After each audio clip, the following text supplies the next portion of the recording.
this is Steph from Dates and Cakes, and I know it's been a while.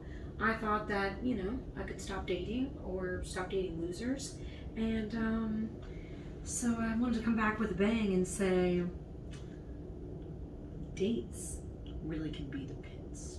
So we're gonna start this episode by deep hitting the dates. So this date took place in Vegas, and I know what you've heard, what happens in Vegas, but dates only stay in Vegas on a calendar. So this one coming to you hot. This is actually a second date with this guy, and the first one didn't make Dates and Cakes because, I thought things were going well. But here we are. So the beginning of the date was incredible. It was all Vegas, all touristy things. Yes, another travel date. That's how I do. But then it just cuts you. So we're gonna go ahead and cut the dates.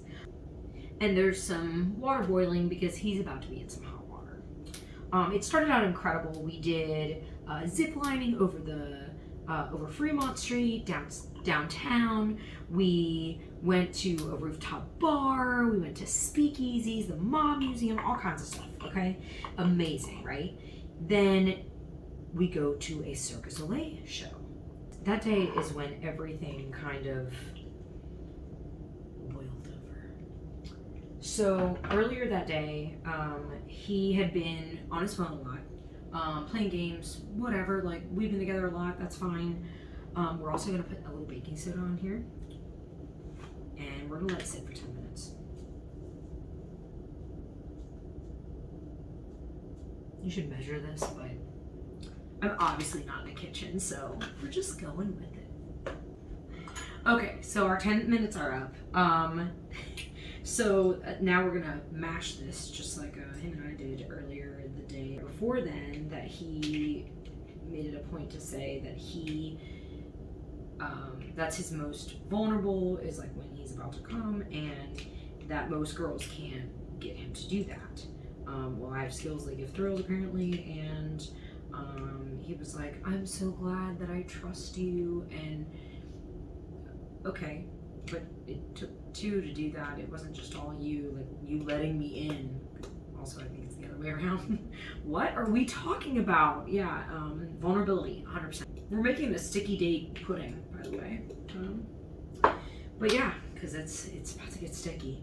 So then after that, I took a nap because I hadn't slept. I have so much energy, I don't know. Vegas does it to you. Everywhere does it to me. Now we're gonna do like the cake part. So we got our butter, and then we're gonna do our sugar, and then we'll add flour. So I took a nap and he went to go gamble. Cool. And he was on his phone at one of the bars we were at after the zip lining, and which is cool. Like that's fine. Like we spent a lot of time together.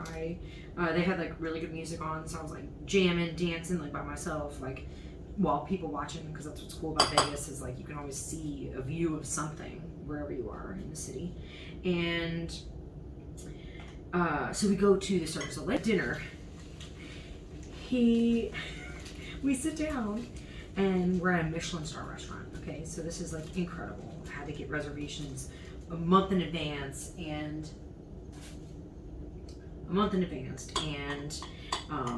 it's everyone there is VIP, and it's great.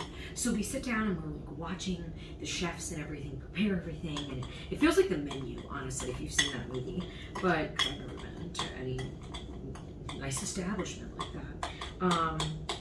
And the first thing he says is, "Careful, last girl I brought here became my wife." What?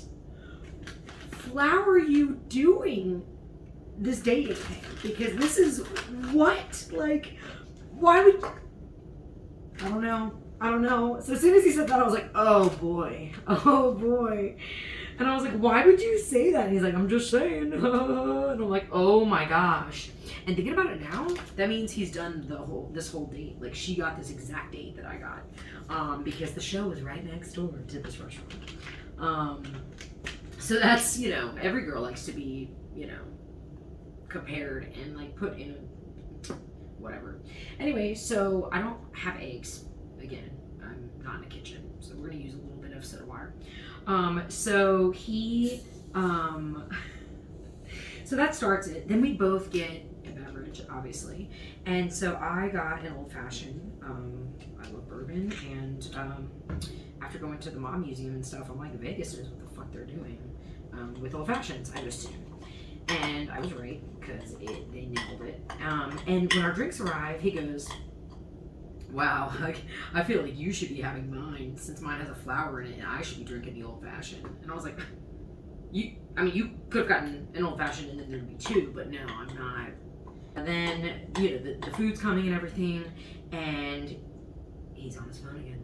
And this time, so he's older than I am, and this time I could see, I feel like not every millennial puts pictures in their, what do you call it? Pictures in their phone book anymore with everyone's, everyone's phone number, because most of the time we talk to people on apps. But either way, but he definitely had a picture and it was a female. And I was like, really?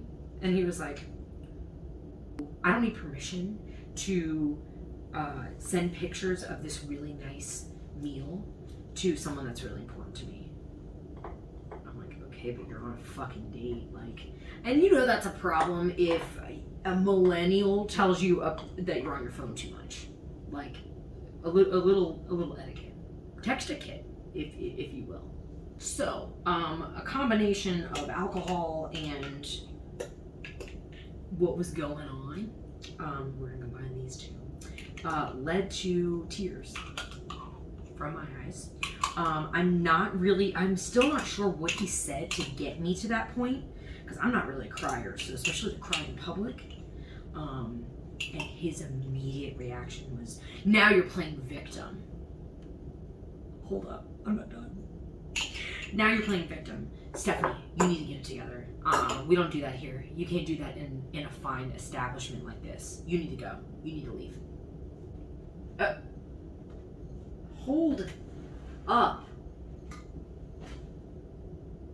Are you telling me what to do with my emotions? First of all, that's cute that you think I know how to do that. Secondly, what? How dare you you make a girl cry and then you tell her that she can't do that in a fine establishment? And I was like, wow, that's toxic, thanks. And he was just like, it's embarrassing. Sure. What? And you want to know why the last girl you brought here divorced you? What?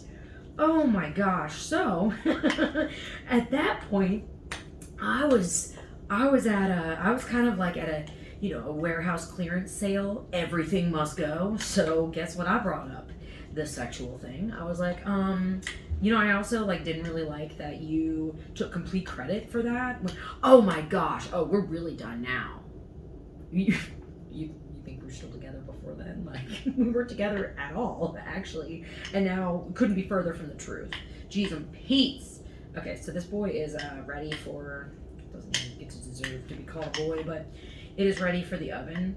So I know a guy, so I'm gonna go get him to pop this in the oven for us.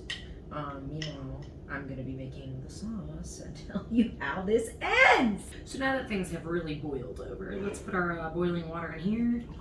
And I'm making like a double broiler, basically. I'm making my sauce, which is gonna be some butter, and this is cream that I added some vanilla to already, and then brown chicken, and maybe a little salt, because yeah, I'm salty about the situation. Shouldn't have ended this way. Sin City, baby. And I know Datesandcakes has a lot of nerve to talk about slots.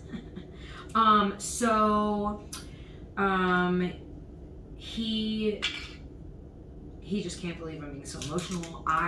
Anyone that knows me, I could not eat dessert because that's how upset I was. And this is that. I mean, these chefs won awards, and I'm over here crying over my tiramisu or whatever the hell it was. I'll never know. I did order old fashioned to go though, and he was like, she's fine, and I was like, just one more I need it. I didn't say that, but he saw me crying, so he was like, okay. It was great. I mean, I'm never gonna see those people again. And if I do, they'd be like, man, you. I'm like, at least I'm memorable. So,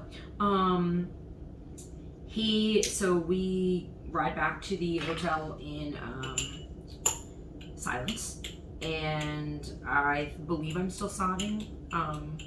Also, I feel like it's important to note, definitely not an angel here. He asked if I wanted to do a wine pairing, and I thought wine pairing and wine tasting were the same things. One is a taste, and the other is a glass of wine with each, what is that called? Course, each course. So I was, and I'm not a wine drinker, so I was lit. Yeah, I'll call it quits. So we get back to the hotel, and he starts furiously packing, and I start furiously vomiting in the bathroom, of course. And I half expected him to have packed my things. They were his. And once I, surfaced, I was like, where are you going? And he was like, I don't know.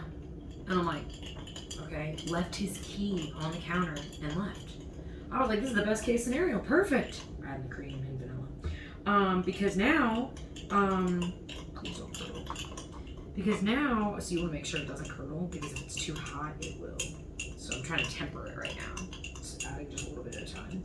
And I removed it from heat. So now I can sleep in peace. So I had to bolt the door.